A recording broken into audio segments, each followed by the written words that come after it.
everyone, my name is Karen, this is my channel RatherBeReading, and today I'm bringing to you a recent reads video.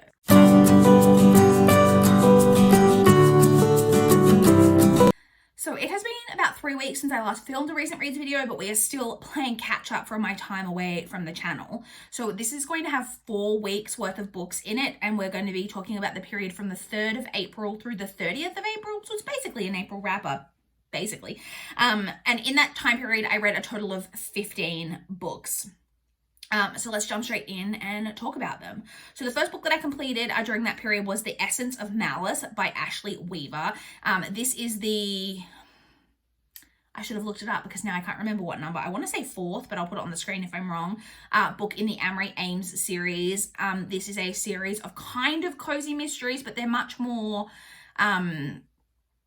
I always say sophisticated, but it's not the right word. They're just more put together, in-depth type of stories than your like normal cozy mystery, in my opinion. And I have really loved this series from the beginning. And this one was probably my least favorite in this series so far, if I'm being perfectly honest. There was...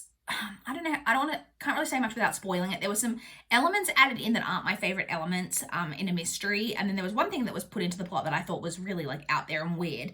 But I still love the characters. I still really enjoyed the story overall. I ended up giving that one 3.5 stars. I then read Giant Days Volume 13 by John Allison and many others. I love this series so much. There was one sad thing that happened that's being dealt with in this that like made me really sad for one of my like favorite characters. But I just love this series as a whole. I enjoyed this installment. I ended up giving that one 4 stars. I then read The Shining Girls by Lauren Bukes. This is a it's a thriller mystery type of story, but it's quite odd and different. Does it even have a synopsis? It does. So you're following different time periods. So you're basically following a man, like one of the characters is a man who you know is a murderer. And he discovers a house that is a bit weird and stuff happens. But he likes to murder girls, I guess I can say this isn't really spoilers, who are shining girls, who have like a shine to them, something like that he can see on them. All of this, but this like is very like a different, this is not your normal thriller. It's got other elements. I don't want to say too much because I don't want to like spoil it. I really quite enjoyed this. So like I said, so one of the perspectives we're following in this is the villain, the murderer. And I typically don't enjoy a villain perspective in a novel, like in a thriller or like a crime book. I find that normally it takes away from me on quite a lot of elements of the plot. It didn't bother me at all. In this one, it really, really added a lot to the story. I really liked Lauren Bukes' writing. I wish we had a little bit more explanation on, like there's some things that he's doing and we never, like, as part of his like murder process, I'll say, and I never really understood why he was doing that, like what the purpose to that part of the story was. I'm sure it had something and I was just missing it because this is like quite complicated in the way it's structured. If I can say that without spoiling anything, but I did honestly really enjoy this. I gave this 3.75 stars. I do definitely want to read more from Lauren Bukes. I then read a book called Bad Habits by Amy Gentry. This is a digital copy that I received in exchange for an honest review from NetGalley. It is already out and published. It is available if you're interested. This one follows a woman who is she a professor? I think she's now accomplished woman and she's at some kind of conference. Yeah, she's a professor and she's at some kind of conference when she basically ends up running into someone from her past, and it then basically makes her look back on what happened to her when she was in college and in this kind of prestigious kind of program, like kind of what all went down. I can see here that I gave this 3 stars. This is the type of book that on reflection, I'm like, I don't even think this was worth 3 because I didn't honestly really love it that much. It's kind of an academia story, and this is a book that made me go, wait, everyone loves dark academia. Do I not like it? I can't think like how many dark academia books I've read. I've read one of the most famous, obviously, which is The Secret History, and I am not a fan of The Secret History. So maybe I don't. Maybe I'm like the odd duck out and I don't love dark academia. I need to read more of it to really know, but I didn't love this. The title and the cover tell you nothing about what this story is actually about or like what it's going to be. The characters are all terrible except for one, and then that character, like, I don't know, I can't really say that without spoiling, but it's like not a great situation. I just overall like wasn't really interested in the plot. The ending like had way too much happen, like kind of all, and it was just like it was too much, and like things popped up that I was like, oh, like where did that come from? And I don't know, I just overall didn't like it. Like I said, here I've given it 3 stars. On reflection, it probably would get a lower rating, but yeah, didn't love that one. I then read another NetGalley book that I received through NetGalley in exchange for an honest review. So again, already out and published. This one was called Whisper Island by Carissa Ann Lynch. This one is about a group of friends. So there are 4 of them. They go to like an arts college, like they're all quite like artistic, and they decide to go on this like holiday to this like remote island in Alaska. I believe it's in Alaska. And when they get there, one of the girl's brothers has like decided, like randomly like pops up and like he's come along and he's brought his girlfriend. They're then on this island. It's not what they expect. And then people start to die. That sounds like one of my like ideal type of like thriller, like kind of slasher plots. This book was not good. The setting, like, and the setting as well, like it's set like on an island off like Alaska, like perfect.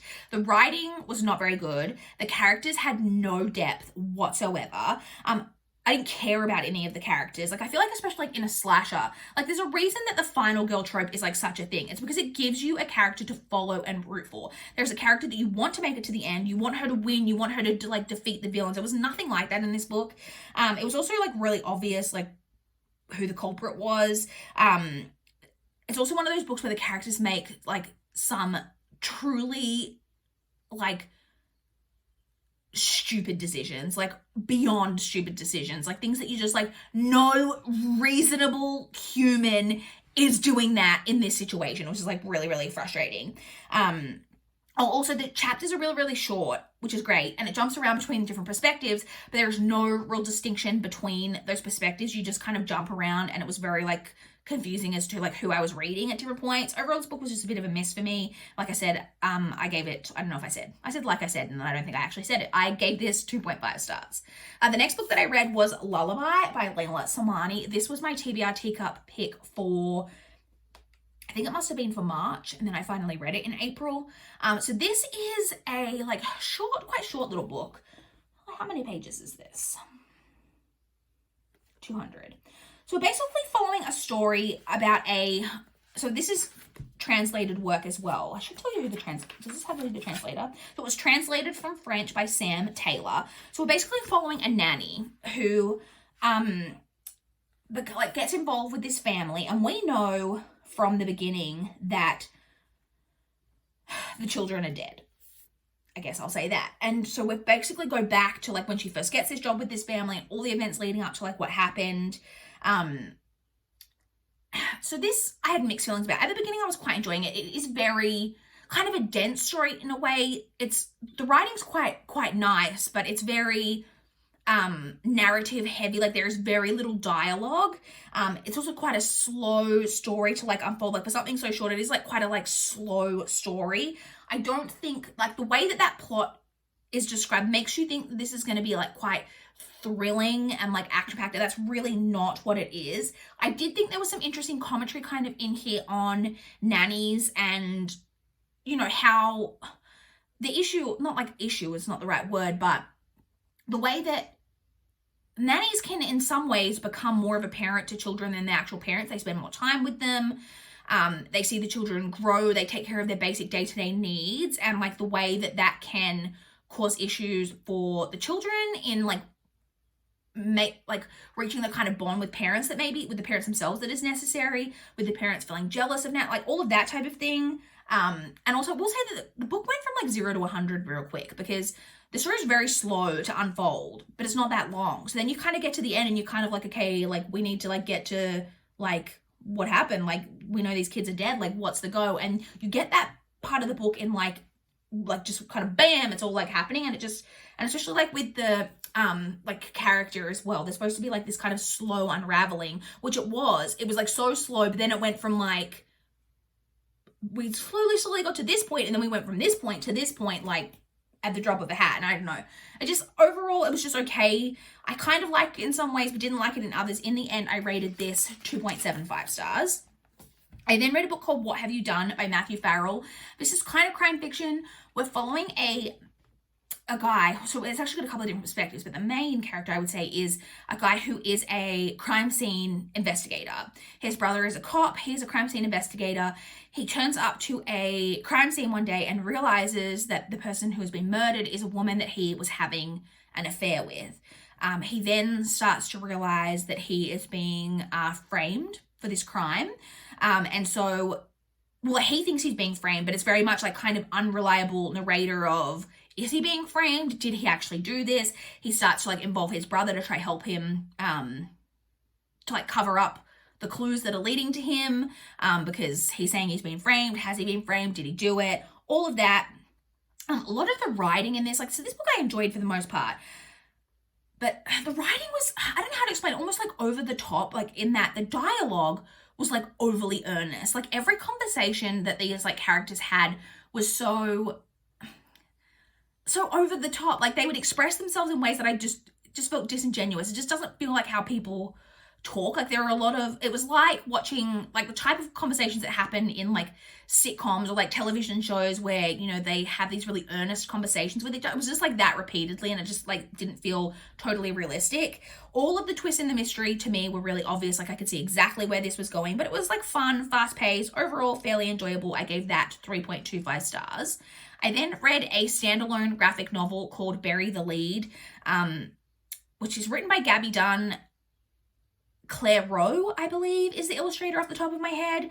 So this is about a girl who is, I believe she's on an internship as a journalist, and she's like trying to, you know, break into the industry, and there's this like really prominent murder that happens, and she hears about it on like the radio, and so for some reason, so it's this woman who is believed to have murdered her husband, and the son is missing, and the only person that this woman will talk to, because she's like believed to have like murdered the father and the son and all of this, the only person she'll talk to is our main character, and the story kind of goes like from there. So this had really great diversity. It has an Asian main character.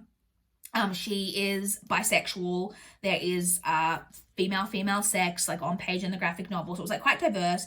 The mystery though ended up being like not as engaging as like what I wanted. I was really hoping for this like gritty, interesting, like twisty turning mystery within it. I just didn't really get that.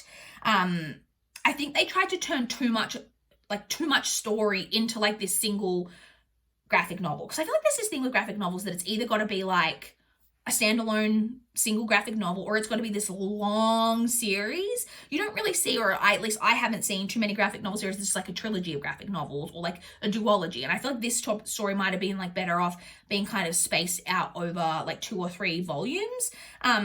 So then this one ended up being just okay for me, and I ended up giving that 3 stars. I then read a Babysitter's Club book. I read Mary Ann and the Secret in the Attic by Anne M. Martin. This is a one of the Babysitter's Club mysteries. So this one was, again, so like these mysteries, I always thought that like the mysteries were the ones that I really loved from the Babysitter's Club series. I'm now realizing that it's actually the super mysteries. I always knew that I loved the super mysteries, but I thought the mysteries were more in line with the super mysteries. They're not. The super mysteries are actually like crime type mysteries that they're trying to solve, whereas the mysteries end up being something like mysterious, but it's not normally like criminal in nature. So like this one, for example, Marianne is trying to like find out more about her mom. Like she discovers some stuff about her mom in the attic and about her mother's like extended family, and it's about that story. I quite liked that because it, like that we saw Marianne kind of dealing like a little bit more with like the death of her mother, and finding out more about her mother, which I liked. But yeah, it's not like your typical mystery of like trying to find out like who did something, if you know what I mean.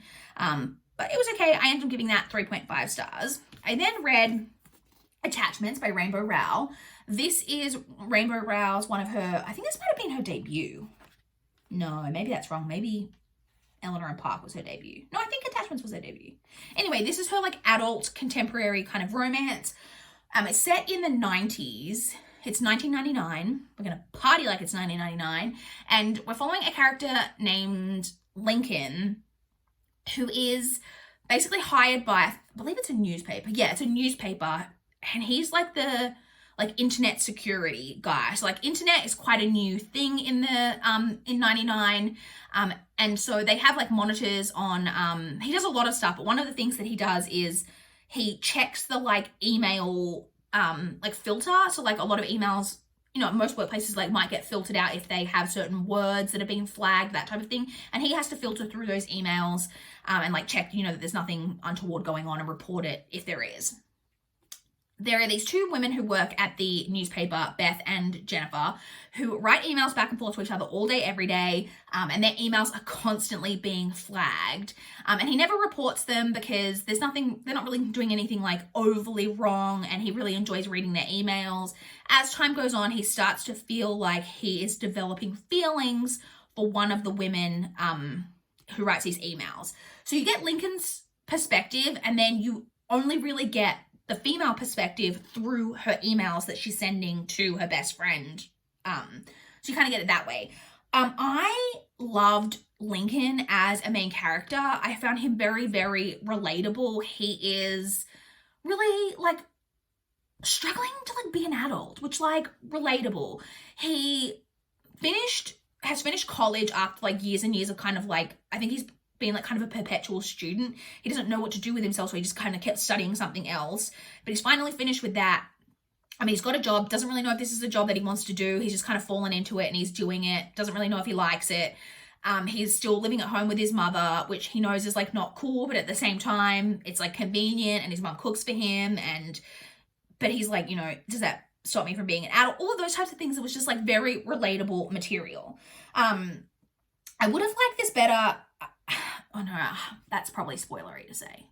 There's some things that the way that the ending of this went, I thought could have been handled in a different way that I personally would have liked better. The ending felt kind of rushed. And like I said, the way that it resolved overall, I didn't hate it, but I just personally would have liked if it went in kind of a slightly different direction. But overall, I quite enjoyed this, and I ended up giving it 3.75 stars. I then read another book that I received in exchange for an honest review through NetGalley, and that is Her Last Holiday by C.L. Taylor. Again, already out and published and ready for you to pick up if you're interested. I've read quite a few C.L. Taylor. I really enjoy her as an author. This one is about, so we're following a couple of different perspectives. The story is that there was this couple who run a like wellness retreat, like kind of motivational wellness type of things. And we know that the male had been imprisoned for like a wrongful death situation, that there were people who were on this retreat and a couple of people ended up dying. We don't really know the circumstances. So we're following them kind of, but then we're also following a woman who is, so he's now out of jail. He's been released from jail and like basically trying to make a comeback. And we're following a woman whose sister wasn't one of the people who died, but she actually went missing on this same wellness retreat. And they don't know what happened to her. And so she wants to know what happened to her sister. So we're kind of following that story. As with all C.L. Taylor, I, for the most part, quite enjoyed it. I really liked the main character, like the woman whose sister went missing, Fran. I really liked her as a character. She's very, I don't even know what the word is. She's very brash. She's very, you might describe her, I don't think it's on page. If it is on page, I apologize, but almost like kind of could be seen as like autistic in a way. She doesn't, her social interactions and her social awareness is not what would be considered normal necessarily, but I really, really liked her. I like guessed quite a few things that were going on in the plot, but there was one thing that I didn't pick up on. So you're kind of getting flashbacks. So you're getting flashbacks to what happened in the past, and then you're obviously getting this current day like storyline. And there was something that I kind of figured out that was going on in this part of the storyline, but I didn't figure out how it connected into this. And so when that happened, I was like, oh, like that was a nice surprise. Love being surprised in my thrillers. Overall, another quite enjoyable C.L. Taylor read. I ended up giving it 3.5 stars. I then have another book that I received in exchange for an honest review from NetGalley, again, already out and published. This one is nonfiction. It's The Good Girls by Sonia Falero. So it's The Good Girls. The subtitle is An Ordinary Killing. So this one follows the story of two girls who were found dead hanging from a tree in India. And the story really is about their death, what happened to them, about the way that the crime was completely mishandled, in that we'll never really be able to know what happened, because of not just the actions of the police, and the little policing that there is, but also the actions of the family, partly because of their culture. And it was really, so the crime was interesting.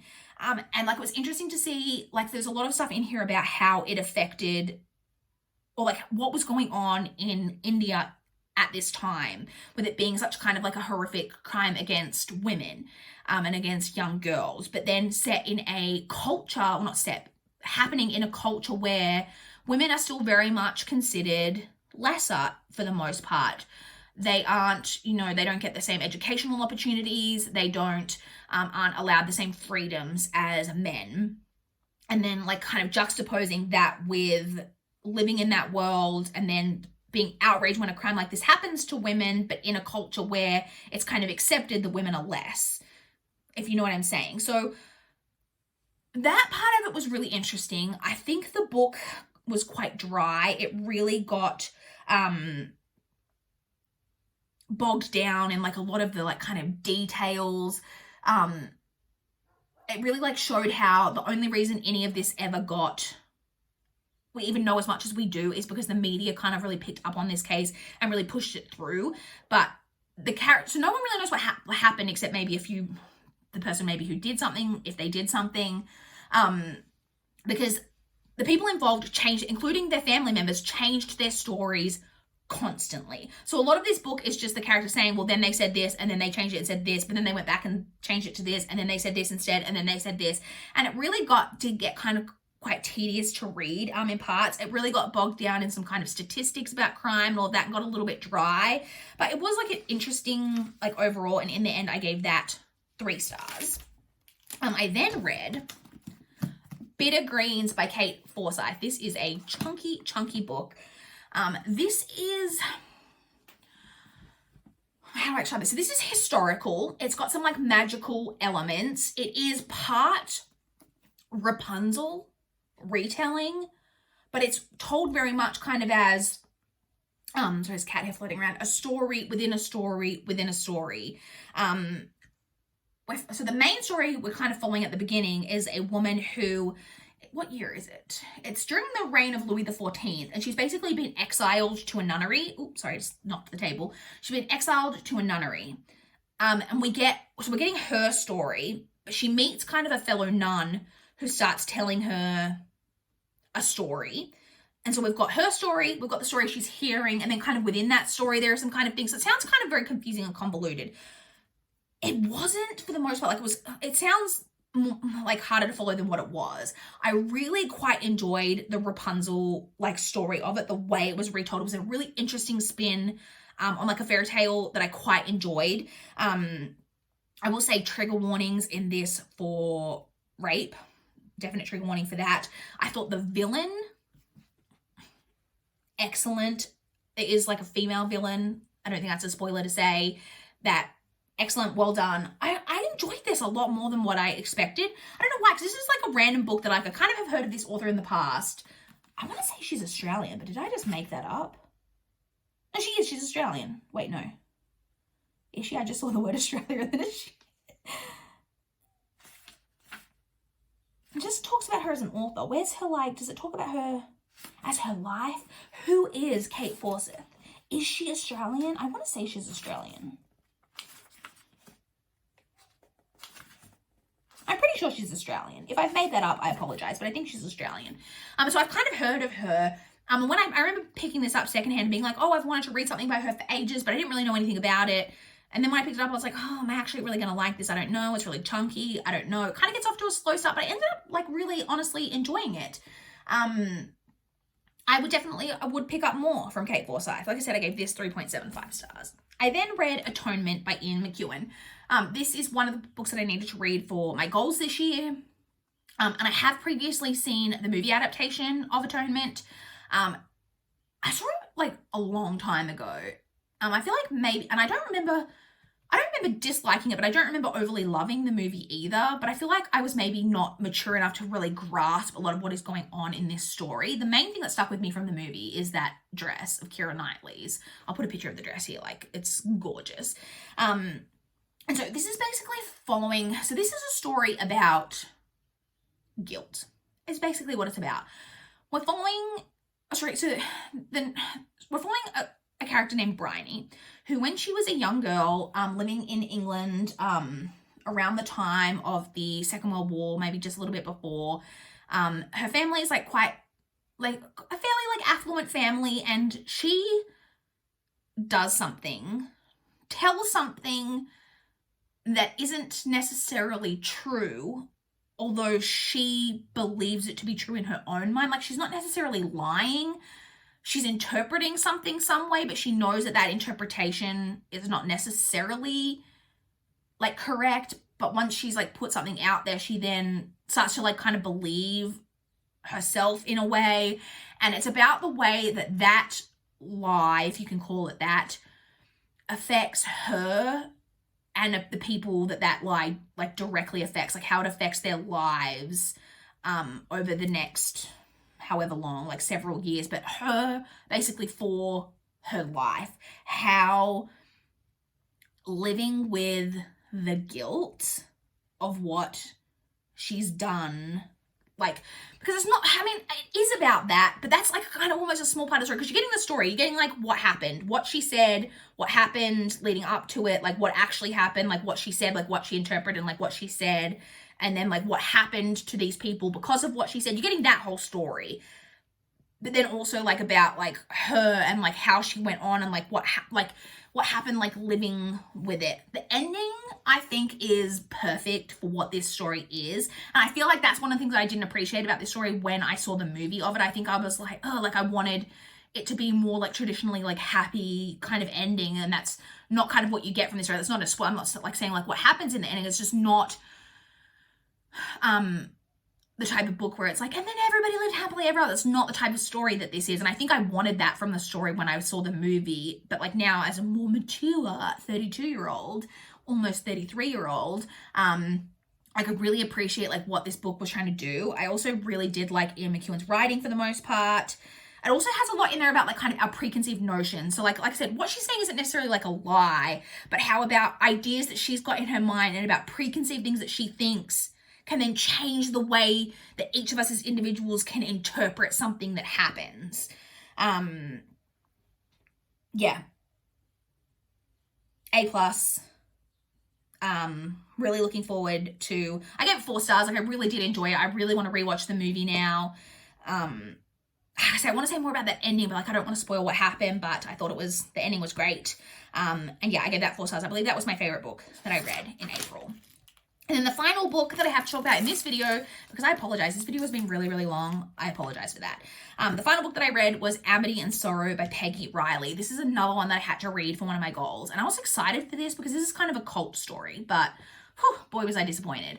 This is about, pardon me, 2 sisters named Amity and Sorrow who are basically in the process of fleeing with their mother from kind of a cult upbringing. Their mother has taken them and fled. And one of the sisters kind of starts to thrive leaving this environment. And one of the sisters is really not happy about leaving.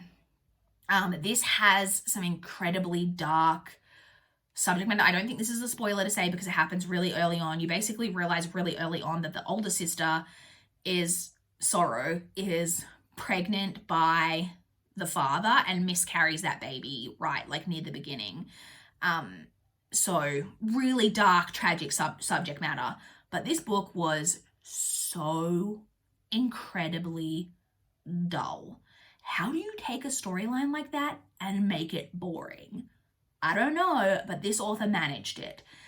And then the decisions that were made at the end of this story, I was just like, what even? Like, I don't know what message this book was trying to send. Something that the mother does at the end of this book, I was just like, what is happening in this world? I was just not pleased. Also, The time period that this is set in, I was really confused about. So basically the two daughters flee with the mother, and they're like in some rural area. I think they might be in like rural Kansas somewhere, like really rural, middle of nowhere, on this farm, surrounded by like dirt, all of this. But he doesn't have a cell phone or internet. The TV that they're using is still like the TV that's in the house is still like an old TV with like aerials on it. And I'm not saying that maybe they're like, it's in like I know that it's in a rural area, but it's still, I don't know. I wasn't sure. Like, it was kind of supposed to be set in like a modern city, because at one point the guy gets a cell phone, and I'm like, okay, so the cell phones exist, but you just like don't even have you still have a TV that has like bunny ears. I'm talking like bunny ears type of aerial. Like, what? I don't know. It was just, that was all like confusing. It was really boring, and I didn't like it. And like stuff that happened at the end, not okay with it. I ended up giving that 2 stars. And I believe that was my least favorite. So Atonement, I read my favorite book of the month, and then I read Amity and Sorrow, least favorite book that I read that month. So we got the 2 ends of the scale. So I really apologize it took me so long to get through those books. Those are the 15 books that I read from the 3rd through the 30th of April. My video that I will have coming up directly after this one will be another recent reads video, so stay tuned for that. I would love to chat with you guys in the comments down below if you've read any of the books that I've read, if you want to tell me your thoughts on them, or if you want to chat to me about what you guys have been reading recently. I would love to know. Please like this video if you liked it. Please subscribe if you want to see more from my channel. That is all I have for this video today. Bye guys.